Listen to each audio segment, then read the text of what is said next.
हाम्रो सरकारले त मेरो विचारमा हेर्नु हाम्रो सरकारले कसैलाई पनि छोड्दैन कसलाई नि पहिलाको पूर्वमा हाम्रो एकजना हाम्रो श्रम मन्त्रीज्यूलाई पनि छोड्नु भएन हैन अब मैले त आफ्नो नैतिकता आधारमा मैले राजीनामा दिइहालेँ हैन मलाई त 100% छोड्दैन झन् हैन सो यसमा भने आफ्नो भन्ने चिजै छैन क्या यहाँ भने आफ्नो भनेको देश मात्र हो क्या हाम्रो सरकारको लागि त्यही भएर मेरो सरकारले अब मेरो तलमाथि देख्छ भने मलाई 100% कारबाही गर्छ पहिला जस्तो दलहरू हैन जसले चाहिँ बनाएर यताउति गरेर म्यानिपुलेट गरेर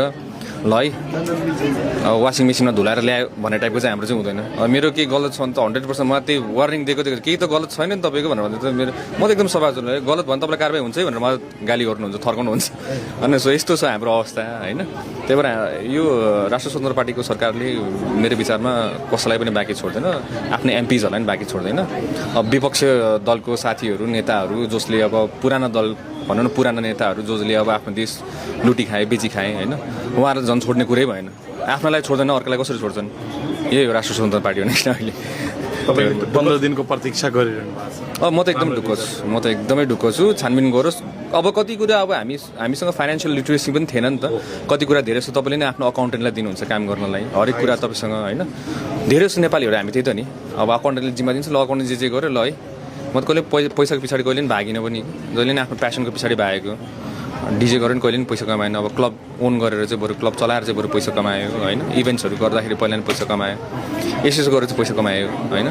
तर अब पैसै कमाउँछु भनेर चाहिँ कहिले पनि लागिएन कि आफ्नो भिजनको लागि आफ्नो इच्छा आफ्नो खुसीको लागि मात्र कुदेर बसेको मैले छोड्दिनँ र मेरो सरकारले चाहिँ छोड्नु भएन किनभने नियम कानुन त बराबर हुनु पऱ्यो नि त मलाई पनि त्यही भइसक्यो चाहिँ उहाँहरूले पनि बराबर हुनु पऱ्यो नि त मलाई त्यत्रो गरेर छानबिन समिति मेरो लागि म त पहिला नै योभन्दा अगाडि राजनीतिक पदमा थिएन नि त कुनै पनि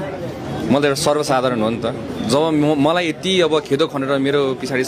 छानबिन समिति बनेर अब मेरो बारेमा छानबिन गर्छ नि त अब जसले भन्यो उनीहरूको पनि सम्पत्ति त होला नि त उनीहरूको पनि छानबिन त गर्नु पर्ला नि त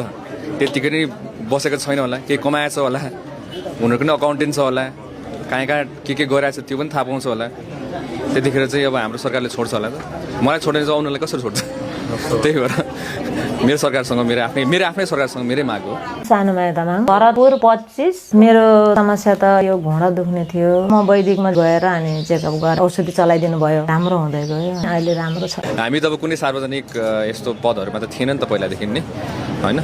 अब पहिलाको मान्छेहरूको अब उहाँहरू नेताहरूको पहिला नै सार्वजनिक पदमा भएपछि अब सम्पत्ति आर्जन गर्नुभयो होला आफ्नो ठाउँबाट के व्यवसाय गर्नुभयो होला व्यवसाय गर्न नपाउने भने त होइन उहाँहरूले पनि गर्न पाउनुपर्छ तर एउटा स्वच्छ तरिकाले गर्नुपर्छ जस्तो लाग्छ हामीलाई पनि होइन एउटा आफ्नो व्यवसाय त अब योभन्दा अगाडि नै हामी त के न के त गरी खाएको थियौँ नि त होइन त्यही नै हो आखिर अब उहाँले पनि अहिले गरिराख्नु भएको छ अब यसमा धेरै